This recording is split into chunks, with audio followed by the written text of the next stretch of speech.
Mangal means aggression on bed, fire on bed, and आपका Venus means sexual desire. ये दोनों इकट्ठे हो जाएंगे तो और ज्यादा मल्टीप्लाई हो जाएगा। किसी पुरुष का टेस्टोस्टेरोन लेवल बहुत लो है एंड किसी महिला का एस्ट्रोजन लेवल बहुत हाई है, means she is very good on bed, she want to have enjoy her sex life. Das Mahavidya थोड़ा सा तांत्रिक वाले एरिया में आ जाता है, तो इट्स नॉट इजी, क्योंकि तांत्रिक में एक भी मिस्टेक हुई it can mess up your life. बिल्कुल। और देखिए, बगलामुखी वही व्यक्ति कर सकता है जिसने कोई पाप कर्म ना किया। अगर आपके मन में कोई दोष है, त्रुटि है, कोई गलती की कुछ भावना है, या कोई गलत तरीके से कोई माँ बगलामुखी की पूजा करता है या कोई गलत इंसान है, तो माँ उसी समय दंडित कर देती है। आपका यज्ञ सफल होने से दूर की उल्टा बात हो है, जाएगा। आप बीमार हो जाएंगे, आप इंस्टेंट फीवर आ जाएगा आपको। जब 500 लोग स्टॉक मार्केट में कूदते हैं तो एक मेरे जैसा आदमी होता है जो पैसे कमा के बाहर आता है, 499 डूब जाते हैं। और जी हाँ, मैं उन एक में से हूँ जो पैसे कमा के आता हूँ। 499 लोग पैसे गवाते हैं। और 2031 का जो वर्ष होगा जब बड़े डिसीजन लिए जाएंगे, भारत के डिसीजन के बिना स्टैंप नहीं लगेगी। ये भारत बनने वाला है। We are going to be the financial capital. बहुत पैसा होने वाला है। ये बात अलग है कि 10 वर्षों से हमने सर्जिकल स्ट्राइक भी की है, घर में घुसकर ठोकना भी शुरू किया है हम लोगों ने। कई मुझे धमकियां भी आती हैं कुछ क्रिमिनल या आतंकवादी संगठन। देखिए, जब गोली लिखी होगी मेरे लिए, तो जब मारेगा कोई तो मार ही देगा।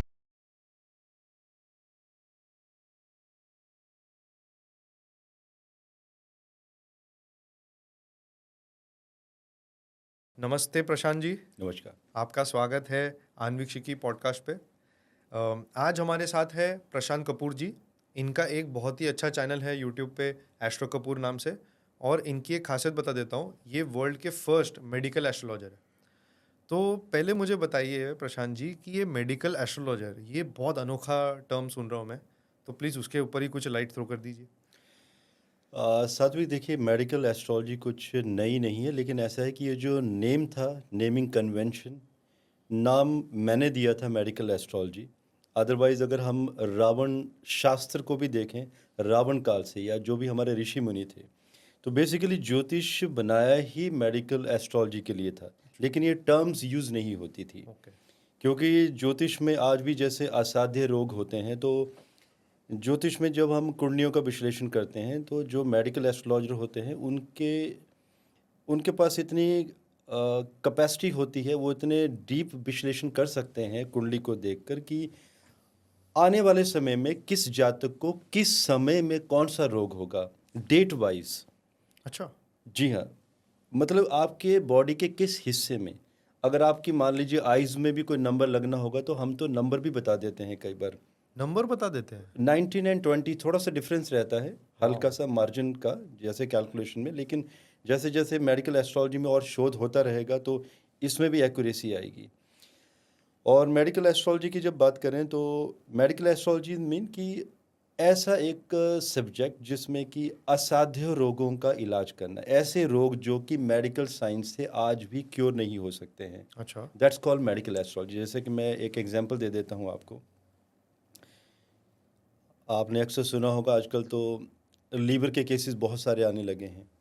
Liver, fatty liver and liver fibrosis and liver cirrhosis. अब बात आती है लीवर सिरोसिस की। जब लीवर सिरोसिस किसी को हो जाता है तो डॉक्टर्स क्या कहते हैं अक्सर, या तो ट्रांसप्लांट होगा, हाँ। और कुछ ऐसे केसेस होते हैं सात्विक जी कि वहाँ पर ट्रांसप्लांट भी होना बहुत मुश्किल है। डॉक्टर अक्सर कह देते हैं कि पेशेंट को घर ले जाएं, सेवा करें। अच्छा। सेवा करने का तो मतलब आप समझ रहे हैं कि 10 दिन, 15 दिन, 20 दिन, बिकॉज ऐसी स्थिति हो जाती है कि आपके अंदर से पस फॉर्मेशन, मुंह से भी पस आने शुरू हो जाती है। क्या बात कर? बिल्कुल। तो मेरे पास ऐसे भी केसेस आते हैं, ओके। एंड ऐसे मेरे पास टेस्टिमोनियल भी हैं। हमारे एक नोन है सविता अग्रवाल जी, नाम इसलिए ले रहा हूँ क्योंकि उन्होंने मुझे लिंक्डइन पर रिकमेंडेशन दिया था आज से कोई 9 वर्ष पहले, और उन्होंने कहा था कि कभी प्लेटफॉर्म पे नाम लेना हो तो नाम ले सकता हूँ। अच्छा। उनके हस्बैंड, ऐसे ही जस्ट ऐसी बात हुई कि मैंने उनको कभी कहा था, मुझे आज भी याद है, 2012 की बात है, वो मेरे से कुंडलियाँ दिखाने आए थे कभी। तो मैंने ऐसे कहा था कि इनको, इनके हस्बैंड को 2014 में लीवर सिरोसिस बनेगा। तो थोड़ी सी हंस पड़ी वो मस्ती मस्ती में। वो कहने लगी, प्रशांत जी ये तो बाहर का लेमन भी नहीं पीते हैं जी, कोको कोला पेप्सी वगैरह, और मैं तो कभी कभी दोस्तों के साथ पार्टी में ड्रिंक ले लेती हूँ, तो इनको लीवर सिरोसिस कैसे हाँ, बनेगा। क्योंकि हमारे दिमाग में लिवर सिरोसिस सिर्फ अल्कोहल से शराब, है। हाँ। Alcohol, yes, etcetera. तो बल्कि मैंने उन्हें कहा भी कि ये ऐसा बनेगा, आपको इसके लिए सॉल्यूशंस करने होंगे। ओके। बात गई रात गई, वो बात भी चली गई और उसके बाद बातें कहीं और चली गई, क्योंकि मैं कॉर्पोरेट एस्ट्रोलॉजर हूँ, वो बिजनेस फैमिली थी, तो उनके बाकी मैं कंपनीज़ का डिज़ाइन कर रहा था, मैं उनके आर्किटेक्चर को बैठ के, बाकी और भी मेरे बहुत सारे काम हैं ज्योतिष में, और वो भी भूल गए और मेरे दिमाग से भी निकल गया, क्योंकि उन्हें मुझे लगा कि मे बी शायद वो डिस्कस नहीं करना चाहते। तो 2014 की बात है, और जब ये समस्या आई तो दिल्ली के बड़े बड़े हॉस्पिटल उन्होंने मना कर दिया। अच्छा। और मुझे आज भी याद है, वो सिंगापुर लेके गए थे उन्हें, एंड 2014 में अराउंड 82 लाख फीस उन्होंने जमा की, वो भी ट्रांसप्लांट करवाने के लिए। कोई अरेंजमेंट भी कर लिया गया उनके दोबारा कि कोई ट्रांसप्लांट के लिए कोई पर्सन रेडी कर लिया गया, और मैचिंग जो भी होता है पैरामीटर्स।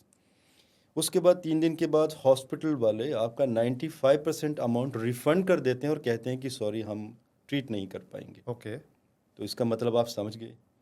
तो उनको वापस लाया जाता है भारत, और तब उनको मेरी याद आती है। होता ना कि आप हर मंदिर मस्जिद कहीं पर भी जाके, कहीं पे भी सहारा नहीं मिल रहा है आपको, कोई भी दवा दारू काम नहीं कर रही है, तो कहीं ना कहीं उन्हें रिकॉल हुआ कि मैंने कभी बात कही थी, तो दे कॉल्ड मी कि आपने कहा था और ये हो गया। तो मैंने कहा भाई, आपको मेरे से बात करनी चाहिए थी, तो आप हाँ, देखो क्या करना है। क्योंकि मेरे दिमाग में पहले है कि 2 साल पहले की बात है, आपने कोई ज़्यादा पहले भी नहीं बोली जी थी। नहीं। तो इमीडिएटली उनको फ़ोन करना चाहिए था, जैसे लीवर सिरोसिस डायग्नोज हुआ, पहले फ़ोन आपको जाना चाहिए था। देखिए, वही होता है ना, जब बुरा वक्त होता है तो आप याद भी नहीं कर सकते कौन था कौन नहीं था। और विनाशकाल। फिर जब उन्होंने मुझे कहा कि अब क्या किया जाए, तो उसके बाद, और वो भी सोचिए, उनके हस्बैंड जो 80 किलो का एक आदमी, हेल्दी फिट, कोई यस। रोग नहीं, उनका वजन आ चुका था 36 kg। व्हाट? यस, बिकॉज शरीर ऑलमोस्ट ड्राई हो चुका था। तो 36? सात्विक ऐसे बहुत सारे केस हैं, लेकिन this is one of the case जो मैं एक केस हिस्ट्री बता रहा हूँ आपको। फिर जब कुंडली का एनालिसिस होता है तो मैं हंस पड़ा, तो वो कहने लगी कि आप हंस क्यों रहे हो। मैंने कहा आपको डॉक्टर ने क्या कहा। बोला कि 15 से 20 दिन। मैंने कहा नहीं, बहुत लंबी उम्र बाकी है। अच्छा। मैंने कहा कि देखिए, बोला कि कैसे हो सकता है, ये तो लीवर सिरोसिस है, कुछ हो नहीं रहा है। तो मैंने कहा भी देखो, उम्र है, उम्र तो झेलनी पड़ेगी, चाहे कोमा में ही जाना पड़े। ओके। सात्विक देखिए, अगर आयु है और कोमा में चले गए तो क्या होगा, ये तो कभी सोचा ही नहीं मैंने। और अगर ब्रेन डेड हो गया फिर क्या होगा, हार्ट तो चलता रहेगा ना। ऐसे बहुत सारे पेशेंट हैं, और हमारी भारत की सरकार, हमारा जो कानून है वो अलाउ नहीं करता है कि अगर कोई ब्रेन डेड भी हो जाए लेकिन बॉडी में अगर आपकी नर्व्स चलती रहें तो आप इसको मृत डिक्लेयर नहीं कर सकते। कुछ देशों में ऐसा होता है, हमारे देश में अभी तक ऐसा नहीं होता है। तो ये मेरी उनके लिए प्रेडिक्शन थी कि ये कोमा में जाएंगे, लेकिन ये बॉडी को छोड़ नहीं पाएंगे। अच्छा। बस उसी वक्त फिर ट्रीटमेंट शुरू होता है, और विद इन 3 मंथ 80% रिकवरी, और वो भी उस समय जब कोई सॉल्यूशन उपलब्ध नहीं था। ओके। एंड एस्ट्रोलॉजिकल सॉल्यूशन भी दिए गए, वैदिक फंडामेंटल्स को मद्देनजर रखते हुए मेडिसिन्स बनाई गई। और मुझे मालूम है अब आपका क्वेश्चन होगा कि ऐसी कौन सी स्ट्रॉन्ग मेडिसिन्स हैं। देखिए, रावण को सब लोग जानते हैं, दशानन रावण, लंकेश रावण। तो मैं कह सकता हूँ कि कहीं ना कहीं वो मेरे ज्योतिष के गुरु हैं। मैं मानता हूँ जो उन्होंने गलत काम किए थे, माँ सीता को का जो हरण किया था, उनको सज़ा मिली। दम्भी थे, अहंकारी थे, और अहंकार की सज़ा उन्हें मिली। लेकिन मैं आज भी ये लोगों से ये गुहार करता हूँ कि जो उनके जो गुण थे, जो उन्होंने 5 खंड लिखे थे, जिनसे आज भी लोग अनभिज्ञ हैं, लोगों को मालूम ही नहीं है कि रावण ने कितनी बड़ी रिसर्च की थी। बल्कि सात्विक, आज भी आयुर्वेदा में जितनी भी स्ट्रॉन्ग मेडिसिन्स बनाई जाती हैं, जो बाकी ऋषि मुनियों का नाम लिया जाता है, धन्वंतरी वगैरह बाकी लोगों का, ओके। और रावण की रिसर्च थी। अर्कशास्त्र रावण ने लिखा। अच्छा। अर्थशास्त्र के ऊपर उन्होंने इतनी गहन रिसर्च की थी, आज रावण का कहीं नाम ही नहीं है। वो कहते हैं ना, एक कहावत भी है कि वो कहते हैं कि बुरे इंसान को, बुराई जो होती है, बुराई गलत होती है लेकिन बुरा इंसान गलत नहीं होता है, बुराई को ख़त्म करना चाहिए। लेकिन इसके साथ क्या हुआ कि ना तो बुराई ख़त्म हुई, ना, बल्कि रावण का नाम भी ख़त्म हो गया, सोचिए। ओके। बल्कि रावण ने वैदिक फंडामेंटल्स मीन आयुर्वेद के ऊपर इतनी गहन रिसर्च की थी, अर्थशास्त्र के ऊपर। ओके। अर्क चिकित्सा कहा जाता है इसे, जिसमें आपने याद होगा बचपन में, शायद आपने भी, आज भी मार्केट में चवरका मिलता है पीने के लिए, आयुर्वेदा में लोग बनाते हैं। तो उसके लिए हमने भी हमाम सिस्टम को तैयार किया, हाँ। बिकॉज हमारे ऑलमोस्ट 400 वर्षों की हिस्ट्री है हमारे एंसेस्ट्रल की, my grand grand grand father. तो आज भी मेरे घर में जो बुक्स हैं हिमाचल प्रदेश में, वो कम से कम 2000 पुरानी बुक्स हैं, ताड़पत्रों में आज भी हमारे पास। अच्छा। जी हाँ। वाह। और वो भी श्री कृष्ण के गुरु हैं, उनकी भी एक किताब हमारे पास है जो कि हमें ज़मीन के अंदर मिली थी, वो भी सिल्वर के वर्क में मिली थी। ओके। ज्योतिष श्याम संग्रह उस किताब का नाम है। वो पूरे दुनिया में किसी के पास नहीं है। उसकी मैं कॉपी अभी सबको मार्केट में रिलीज़ करने वाला हूँ मिनिमम कॉस्ट पे, ताकि सब लोग जानें कि क्या थी वो किताबें और क्या वो श्लोक कहते हैं। तो देखिए, फिर रावण के फंडामेंटल्स पर हमने कार्य किया, पहले भी करते थे। आयुर्वेदिक मेडिसिन्स बनाई, एंड साथ में जो ज्योतिष में भी ये कहूँगा कि ज्योतिष में आज भी सात्विक जहाँ मैं अटक जाता हूँ, चाहे वो वारा मिहिर हो, चाहे अगस्त हो, चाहे वो नारद मुनि की बात करें, पराशर की बात करें, भृगु, कोई भी, आज भी जब मैं अटकता हूँ मुझे सॉल्यूशन नहीं मिलता है, तो रावण शास्त्र से ही सॉल्यूशन मिलता है। ओके। और मैं ये मानता हूँ कि अगर आपको रावण शास्त्र से ज्योतिष में सॉल्यूशन चाहिए, आपको रावण की तरह ही सोचना पड़ेगा। तो मेरे दोस्त मजाक भी उड़ाते हैं मेरा, पता नहीं क्या कहते हैं, कभी कभी मुझे रावण बुलाते हैं, अच्छा। छेड़ते हैं मुझे रावण के नाम से बोल के कि भाई तू रावण है। तो मैं भी कई बार मैं इसे अच्छे तरीके से लेता हूँ। तो मतलब देखिए अभी क्या कहना चाहते हैं वो, लेकिन मैं भी शायद इसलिए कहते होंगे कि मैं जब भी ज्योतिष में मेरे पास कोई केस अटक जाता है, तो मुझे लगता है कि हाँ, ये रावण की तरह ही सोचना पड़ेगा, दशानन रावण की तरह। तो आप तभी कैसे सोचते, बताइए। सोचता ऐसे हूँ कि कई बार तो सात्विक आंसर नहीं मिलते हैं, क्योंकि ज्योतिष में क्लासिक की स्टडी आपकी बहुत पुरानी है। पहले क्या कहा जाता था कि आपके पास हाथी होगा, हाथी थोड़ा नहीं होता है आज लोगों के पास। आज या फॉर्च्यूनर होगी या तो डिफेंडर होगी 4x4 आपके अच्छा, पास। ओके। तो आपको देश काल पात्र के अनुसार आपको बदलना पड़ेगा पैरामीटर्स को। तो उसके लिए फिर जो डी कोड करने का तरीका है वो रावण की तरह ही होता है, लेकिन यह है कि जब आप सोते हो, योग निद्रा में होते हो, रात को जब मैं सोता हूँ, हार्डली मैं 3 से 4 घंटे ही नींद होती है मेरी, उसी में नींद पूरी हो जाती है। तो मैं उस मैटर के बारे में सोचते सोचते सोता हूँ। छोटी सी एक बुकलेट एंड पेन मेरे बाजू में होता है, एंड जैसे ही नींद में आंसर मिलते हैं उठ के मैं फटाफट लिख लेता हूँ। ये मेरी प्रैक्टिस है, और ये मैं मानता हूँ the power of subconscious mind. आपको हर चीज़ का आंसर प्रकृति देती है, बस ये है कि आपको फोकस करना है, एंड वो शिद्दत होनी चाहिए कि आपके पास कोई पेशेंट आया है, एस्ट्रोलॉजिकली कोई आपका कोई क्लाइंट है, लीवर सिरोसिस है, ब्रेन ट्यूमर है, किडनी डिसऑर्डर है, या कोई ऐसा असाध्य रोग जैसे कि लीवर में क्रिस्टल्स बन जाते हैं, इसका कोई इलाज नहीं है आज भी। ऐसे बहुत सारे रोग हैं हमारे पास, जैसे ऑटिज्म के बच्चे आते हैं, ADHD, शिजोफ्रेनिया, तरह तरह के रोग। एड्स के मैंने 3 लोगों को ठीक किया है। एड्स? जी हाँ। ओके। केस स्टडीज़ है हमारी वेबसाइट astrokapoor.com में, टेस्टिमोनियल भी है, और हमारे एस्ट्रो कपूर यूट्यूब चैनल में केस स्टडीज़ भी मैंने दी है। ज्योतिष के स्टूडेंट्स के लिए भी मैंने प्रॉपर वीडियोस बनाए हैं कि एड्स कैसे डिटेक्ट की जा सकती है। कुंडली से ही आप विश्लेषण कर सकते हो, फोरकास्ट कर सकते हो किसी को कि इस तारीख को, इस समय में आपको एड्स होगी, और इससे बचना है तो आपको क्या करना है। बचाव के भी तरीके हैं। देखिए, अगर फोरकास्टिंग उपलब्ध है तो बचना भी, बचने के भी तरीके शास्त्रों में हैं। सो बात वही चली थी कि रावण ने, देखिए ज्योतिष में कोई जो खंड है उनका, ज्योतिष का 5वां खंड, उसमें उन्होंने कोई ऐसा नहीं कि बहुत स्क्रिप्ट दी है। जी नहीं। आज जैसे आप भृगु संहिता मार्केट से लेंगे तो उसमें भृगु संहिता में क्या है कि आपको, मैं पब्लिक को बताना चाहूँगा, भृगु संहिता में बहुत सारा कंटेंट दिया है। आप पढ़ते हैं कि आपका राहु 6ठे घर में है तो क्या होगा, सप्तम में है तो क्या है।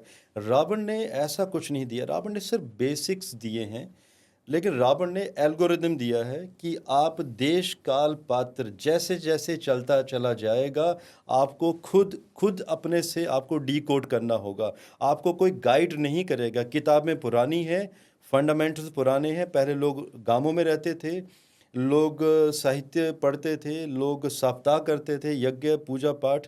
अब शहरों में मूव हो चुके हैं, तो आपको उसी तरीके से डीकोड करना है, और आपको खुद के अपने एल्गोरिदम बनाने हैं, एंड उसको अपने तरीके से स्क्रिप्चर देके उन चीज़ों का सॉल्यूशन निकालना है। तो रावण ने तो यही कहा है कि आपका अपना दिमाग होना चाहिए आपके पास, आपको बना बनाया कुछ नहीं मिलेगा। रावण ने बना बनाया कोई डाटा नहीं दिया किसी के लिए। जैसे आपको आज भी याद होगा, होशियारपुर में, पंजाब के होशियारपुर में एक बहुत बड़ी किताब है इसकी भृगु की, जो कि एक कमरे के बराबर किताब है, जिसमें कि 4 भाई थे, जो चारों पार्ट अलग अलग कंट्री में चला गया है। ओके। एक जर्मन में चले गए हैं 2 पार्ट। आप कहाँ जाओगे? आप उसमें तो पुरानी हिस्ट्री आपका पास्ट लाइफ सब निकल जाती थी। लेकिन रावण ने ऐसा जरूर दिया है ज्योतिष में, आप अध्ययन कीजिए, आप पास्ट लाइफ पूरी देख सकते हो आप अपनी। ओके। स्टडी करना है बस आपको। तो आपके वो लिवर सिरोसिस वाले चैप्टर में से कुछ बताइए ना कि छोटे की उनके कौन से ग्रह कौन से उसमें थे, या आपको कुछ याद हो जी हाँ, मुझे कि याद है। उनके फिर आपने क्या, मतलब पहले तो बता दीजिए कि इनके ये थे इसलिए मालूम था कि ये होने वाला है, और फिर आपने क्या एस्ट्रोलॉजिकल सॉल्यूशंस दिए कि आपको कुछ रेमेडीज जो करनी थी उसके। साथियों, मुझे अभी भी याद है 2014 में शनि का वेद होने वाला था उनके छठे घर के ऊपर, और मंगल का भी इकट्ठे। शनि और मंगल की एक बात है, अगर वो क्लोज डिग्री पर एनकाउंटर करते हैं, और छठा घर और पंचम घर ये पेट के रोग बनाते हैं, और छठा घर होता है रोगों का कुंडली में, ओके। और पांचवा घर होता है पेट के रोगों का। अगर आपस में इनका इंटरकनेक्शन, या मान लीजिए पंचमेश और षष्ठेश आपस में ये एक्सचेंज हो जाते हैं, मीन राशि परिवर्तन हो जाता है, और किसी गर्म ग्रह की युति वहाँ पर होगी, और इनका सिमिलर कॉम्बिनेशन अगर नवमांश कुंडली में और त्रिशांशा कुंडली में जब बनेगा, तो लीवर सिरोसिस जैसा रोग बनेगा। ओके। और ट्रांजिट जब आएगी, ट्रांजिट जब तक नहीं आएगी तब तक वो चीज़ बाहर निकल कर नहीं आएगी। ट्रांजिट बता दीजिए गोचर, गोचर। गोचर का ओके। प्लैनेट भी उस घर को देखना चाहिए। देखिए, अचानक ही किसी को रोग नहीं बन जाता, रूट कॉज तो वर्षों पहले बन चुका होता है। जैसे मेरे पास कैंसर के पेशेंट आते हैं, ब्रेस्ट कैंसर एट्सेट्रा, तो अक्सर लोग कहते हैं कि बन गया, और लोग ठीक भी होते हैं। बल्कि ब्रेन ट्यूमर, सबसे बड़ा रोग आजकल जो आता है मेरे पास, टिनाइटिस, लोगों को कान में आवाज़ें सुनाई देती हैं, और मैं कुंडली देख के बता देता हूँ कि इस व्यक्ति को टिनाइटिस की दिक्कत है। तो लोग भी शौक होते हैं, और मैं बता भी देता हूँ कि किस तरह की ध्वनि आ रही है। अच्छा। सात्विक, पहले तो नहीं मालूम था ना मुझे। इन 8-10 वर्षों में जितने केसेस आते गए, कुंडली में डिकोड करते चले गए। अब देखिए, ऐसे नहीं कहूँगा कि मैंने 100% सीख लिया है, अभी 10-15% और सीखना बाकी है। 5-6 वर्षों के बाद वो स्टडी इतनी डीप हो जाएगी कि कैसा भी केस आएगा, मैं ये बता दूंगा कि इस जातक को मंथ में कितनी बार पेन होता है, कितनी बार नॉइज़ आती है। क्योंकि कई लोग ऐसे होते हैं जिनका जब अमावस का समय होता है, उस समय उनको नॉइज़ सुनाई देती है 4-5 दिनों के लिए, 25 दिन ठीक रहते हैं वो। अच्छा। या मान लीजिए किसी को चंद्र ग्रहण के समय, सूर्य ग्रहण के समय, या किसी को लगातार, या किसी को रात के समय, या किसी को दिन को एक पर्टिकुलर टाइम पे। अब इसी पे मेरी रिसर्च चल रही है कि कैसे निकालना है कि कब आवाज़ आएगी। और जी हाँ, सॉल्यूशन है। मैं नाम तो नहीं ले सकता, एक बहुत बड़े बिजनेस टाइकून है महाराष्ट्र के। अभी फरवरी में उनका यज्ञ करवाया था हमने, मनमोहिनी यज्ञ। मैं अभी तो आप अटायर मुझे ऐसे देख रहे हैं इस अटायर में, लेकिन मैं खुद भी पूजा करवाता हूँ कर्मकांड में, बिकॉज मेरी टीम है, अराउंड 60 लोग काम करते हैं पंडित मेरे साथ। ओके। जिसमें कि कुछ लेक्चरर हैं, कुछ प्रोफेसर हैं यूनिवर्सिटीज़ के, और थोड़ा सा मुझे झेलना टफ होता है उनके लिए, बिकॉज मुझे पूजा में कोई भी त्रुटि नहीं चाहिए। क्योंकि आज भी जब भारत में यज्ञ होते हैं, 99.72% यज्ञ की डेट ही गलत निकाली जाती है। अच्छा। आज तारीख है हमारी 1 जुलाई 2024। अब वीडियो पब्लिक को कब मिलेगा वो तो नहीं मुझे मालूम, लेकिन आप सोचिए 24 अप्रैल से लेकर 7 जुलाई 2024 तक यज्ञ का मुहूर्त है ही नहीं। अच्छा। और सात्विक, आप भी सोचिए, आपके आस पड़ोस में कितने सारे यज्ञ हो गए होंगे अभी तक। आप पूजा करवा सकते हो, यज्ञ नहीं होगा। यज्ञ की डेट अभी 9 जुलाई से शुरू होनी है। उसमें भी आपको देखना पड़ेगा कि आपकी जो अग्नि की आहुति है, आप कहीं पाताल लोक में तो नहीं दे रहे हैं। पाताल लोक में देंगे तो आयु का क्षय हो जाएगा।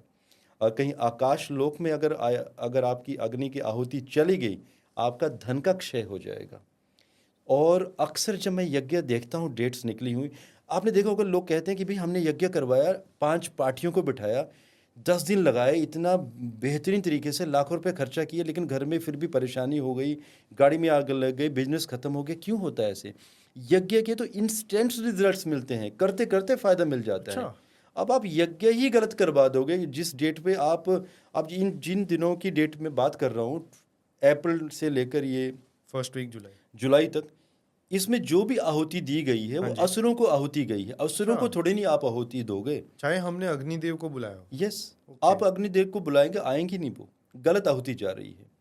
शुक्र अस्त हैं, देवगुरु बृहस्पति अस्त हैं, दैत्य गुरु शुक्राचार्य और देवगुरु बृहस्पति ही तो मेन है। जब उनको आहुति नहीं जाएगी तो बाकी देवताओं को आहुति कैसे जाएगी? अच्छा। और इसलिए मैं कह रहा हूँ कि पूजा हो सकती है। पूजा भी उन लोगों की जो मान लीजिए अर्जेंट पूजा है, कोई वेंटिलेटर पर है, या मान लीजिए कोई आईसीयू में कोई है, तो उनके लिए पूजा का प्रावधान है। लेकिन पूजा करने वाले पंडित भी उस समय तक ब्रह्मचर्य में रहने चाहिए। और जी हाँ, मेरे पास ऐसे कुछ लोग हैं, ओल्ड एज वाले, स्पिरिचुअल हैं, उनका केतु लगन में है, जैसे आपके केतु की भी बात चल रही थी। Because these people are very very spiritual. इनका केतु अष्टम में है, वो शांत रह सकते हैं, ब्रह्मचर्य रह सकते हैं, ब्रह्मचर्य का पूर्ण तरीके से पालन करते हैं। तो ऐसे भी मैंने 8-10 बंदों की टीम रखी है, पंडितों की, जो मुझे मालूम है ब्रह्मचर्य रहेंगे। और क्योंकि उनका ब्रह्मचर्य रहना बहुत ज़रूरी है, ताकि पूजा के बाद जब यज्ञ करवाना है, यज्ञ के बाद फिर वो नियम तोड़ सकते हैं ब्रह्मचर्य के। बट अदरवाइज अगर ब्रह्मचर्य नहीं होंगे तो पूजा का फल तो नहीं मिलेगा। और जो जातक जिसका यज्ञ हुआ है, पूजा हुई है, सॉरी, वो भी, उसका भी ब्रह्मचर्य रहना बहुत जरूरी है। अच्छा। यही तो समस्या है। अब जैसे इन दिनों में क्या हुआ, हमारे जितने भी आश्रम हैं, 5 आश्रम हैं हमारे भारत में जहाँ पे यज्ञ होते हैं हमारे, हमने इनका अभी इंफ्रास्ट्रक्चर रिनोवेशन करवाया। 2 महीने का टाइम था, काफ़ी लंबा। तो सबको पूरे तरीके से रिनोवेट क्या करोगे आप? लेकिन जो भी हमारे लोग हैं उनको सैलरी पूरी जाती है। लेकिन एक स्टैंड बाय के लिए कुछ ही लोगों को रखा जाता है। आईसीयू या कोई क्रिटिकल केस, सबसे काम नहीं करवाया जाता है। तो सर प्लीज़ बताइए ना कि लिवर सिरोसिस की आपने फिर रेमेडीज़ क्या दी, तो ताकि लोग भी अगर थोड़े अपने आजू बाजू ये फील कर रहे हो तो थोड़ा उनको ज्ञान हो। सात्विक, लिवर सिरोसिस की कोई ऐसे यूनिवर्सल रेमेडीज़ नहीं है, ओके। क्योंकि जो मेडिसिन्स हम बनाते हैं that's again case to case. Okay. जो आयुर्वेदिक सॉल्यूशंस, सॉरी, जो एस्ट्रोलॉजिकल सॉल्यूशंस हैं वो भी केस टू केस हैं, कुंडली के ऊपर आधारित होंगे। हाँ जी। कई लोग ऐसे हैं जिनकी कुंडलियाँ नहीं होती हैं, वो प्रश्न कुंडली लगवा सकते हैं। प्रश्न काल से भी हम वो डाटा एग्जैक्ट, वो नेचर की ब्लेसिंग्स हैं। तो कुंडली, आपको मालूम है, हर 1 मिनट के बाद कुंडली बदल जाती है, और प्रश्न काल भी हर मिनट के बाद बदलता है। Case to case solutions different रहेंगे सबके लिए। और रही बात आयुर्वेदिक मेडिसिन्स की, तो हिमाचल प्रदेश में धर्मशाला, जो शिवालिक की पहाड़ियाँ हैं, हर वर्ष मैं और मेरी टीम जाती है वहाँ से। कुछ जड़ी बूटियाँ हर वर्ष हम लेके आते हैं जो कहीं नहीं मिलती, और वो मिलती हैं अगस्त और सितंबर के महीने में। ओके। तो वहीं से ही अनरूट किया जाता है मेडिसिन्स को, और दवाई बनाई जाती है। ये दवाइयाँ मार्केट में उपलब्ध नहीं है। लेकिन उसके बाद एक बड़ी खास बात है, जब भी हम मेडिसिन्स तैयार करते हैं, एक जातक की मेडिसिन को तैयार करने के लिए कम से कम 25 दिन लग जाते हैं। और जब मेडिसिन तैयार होती है तो उसके बाद उनकी पूजा और हवन भी किया जाता है, उनको एनर्जाइज किया जाता है, पावर दी जाती है Okay. वैदिक मंत्र द्वारा, ताकि जो दवाई है पूर्ण तरीके से काम करे। एंड दवाई किस नक्षत्र काल में देनी है जातक को, that's a very important thing. तो इतनी डिटेल्स फॉलो की जाती है। एग्जैक्टली, ये नहीं कि चलो भाई आपका ये लीवर सिरोसिस है और आज हम दवाई दे देते हैं। जी नहीं, ऐसा नहीं है बिल्कुल भी। दवाई रेडी होगी, लेकिन ये सारी तैयारियां फ्रेमवर्क में पहले ही शुरू हो जाती हैं। बिकॉज मैं खुद आईटी प्रोफेशनल हूँ, और जो ऑर्गेनाइजेशन में काम होता है एस्ट्रो कपूर में, that completely excellence based, IT based framework में आगे क्या क्या होने वाला है, फोरकास्टिंग कब क्या होगा, कैसे होगा, सारी चीज़ें एडवांस में, और क्लाइंट को पूरी रिपोर्ट पहले ही, डेट बाय डेट। इसमें कोई डिले का चांसेस नहीं है, क्योंकि हेल्थ के साथ आप रिस्क नहीं ले सकते किसी के साथ। तो कुछ ऐसी स्थिति हो गई जहाँ पे नक्षत्र नहीं आ रहे और वो हवन करने का या एनर्जाइज करने का टाइम भी सही नहीं हो रहा, डिले हो रहा है, और सामने वाला person is dire need of the medicine, ऐसी स्थिति पैदा हुई है कभी? जी हाँ, जब ऐसे केसेस आते हैं, अगर पूर्ण तरीके से मुहूर्त ना हो हमारे पास, तो हम उस दिन की होरा ले लेते हैं। या तो इसमें एक और नियम होता है, सर्वाष्टक कुंडली ओके। में। उसका थोड़ा सिंप्लीफाई कर दीजिए। सर्वाष्टक में एक मैं बताना चाहूँगा, बल्कि कोई अगर ज्योतिष के स्टूडेंट भी अगर ये वीडियो सुन रहे हैं तो बहुत ही लाजवाब बात बताने वाला हूँ मैं। और रावण ने इसके कोड दिए हैं, और बस समझना हमें है। सर्वाष्टक में जैसे हर भाव में पॉइंट्स दिए होते हैं, मिनिमम 27 पॉइंट्स किसी भाव में होने चाहिए, अदरवाइज इसके नीचे पॉइंट्स चले जाएंगे तो वो भाव कमज़ोर हो जाएगा। एंड इसके साथ साथ सात्विक, अगर हम सर्वाष्टक की बात करें तो आपको उस सर्वाष्टक, क्योंकि आपका हर 2 आवर्स के बाद आपका सर्वाष्टक चेंज हो जाता है हर दिन में। ओके। तो आज जब आप सर्वाष्टक बनाएंगे तो आपको ये देखना है कि किस भाव में ज़्यादा पावर है, क्योंकि 12 आपकी राशियां हैं, मतलब 12 भाव। तो किस राशि को ज़्यादा पावर मिली है, किस राशि में सबसे ज़्यादा सर्वाष्टक में पॉइंट हैं, मीन्स उससे पहले वाले पॉइंट थोड़े से कम होंगे। तो बेटर है कि जो सबसे ज़्यादा वाले पॉइंट हैं, आप उन 2 घंटों के बीच में दवाई का सेवन शुरू कर दीजिए। ये नियम है और ये ऑपरेशन का भी नियम है। जैसे मान लीजिए डॉक्टर कई बार कहते हैं कि सर्जरी वगैरह का इश्यू आ जाता है कि सर्जरी सक्सेसफुल होगी या नहीं होगी। तो उसके लिए भी यही विधान है कि आप ऐसा ही एक मुहूर्त लें, सिंपल मुहूर्त। मुझे मालूम है ज्योतिष के स्टूडेंट समझ गए हैं कि करना क्या है। तो इसी मुहूर्त को अगर आप सर्जरी में भी ले लेंगे तो सर्जरी सक्सेसफुल होगी। ओके। जी। और आपके पास और भी इंटरेस्टिंग, क्योंकि आपने बहुत अच्छे अच्छे डिजीजेज जो आजकल शायद छोटे बच्चों को ज़्यादा हो रही है, जैसे स्किज़ोफ्रेनिया, जी हाँ। एक ऐसी चीज़ है जो मेरे ख्याल से लोग मनगढ़ंत चीज़ें देखने लग जाते हैं जी। जो रियल में एग्जिस्ट दूसरों के लिए नहीं करती। जी। तो ये बता दीजिए कि कौन से ग्रह कैसे जमते हैं यूजुअली, मतलब मैं मालूम है कि आपने बोला केस टू केस, बट एक जनरल पॉइंट ऑफ व्यू दे दीजिए, और फिर उसके अंदर आपने क्या तरीके अपनाए लोगों को हेल्प करने के लिए। अभी कुछ दिन पहले की बात है, मेरे पास जैन 2024 में एक शिजोफ्रेनिया का केस आया था। शिजोफ्रेनिया में बड़े सिंपल फंडामेंटल हैं। अभी बल्कि मैं आर्टिकल देने वाला हूँ मेरे हमारी वेबसाइट पे लिखकर कि ये बनाया कैसे जाता है केस स्टडी। कई लोग कहते हैं बुक्स लिखा जाए। देखिए सात्विक, मेरा ऐसा कोई प्लानिंग नहीं है बुक्स देने का। मैं चाहता हूँ कि जो भी मिले पब्लिकली सबको मिले। अगर हम देखिए, एक होता है कि आप बुक्स लिख के फेमस होना चाहते हो समथिंग, मैं ऐसा नहीं चाहता, बिकॉज मृत्यु लोक है, सबको जाना है एक दिन। अच्छा। तो मैं वेब पे देना चाहता हूँ सब कुछ। आओ, ओपन सोर्स है, सब लेके जाओ। तो शिजोफ्रेनिया में आपका पहला घर, दूसरा घर और तीसरा घर इंटरकनेक्टेड, जब ये कहीं ना कहीं मेलफिक प्लैनेट के साथ ग्रस्त हो जाते हैं और त्रिशांश के साथ संबंध बन जाता है, तो शिजोफ्रेनिया होना तय है। त्रिशांश क्या होता त्रिशांश कुंडली, त्रिशांशा कुंडली कहते हैं। है? ओके। और जिसमें आपकी काल पुरुष कुंडली में अगर पंचम घर और सूर्य और चंद्रमा साथ में पीड़ित होंगे, शिजोफ्रेनिया का पेशेंट मतलब ऐसा जातक हो ही जाएगा।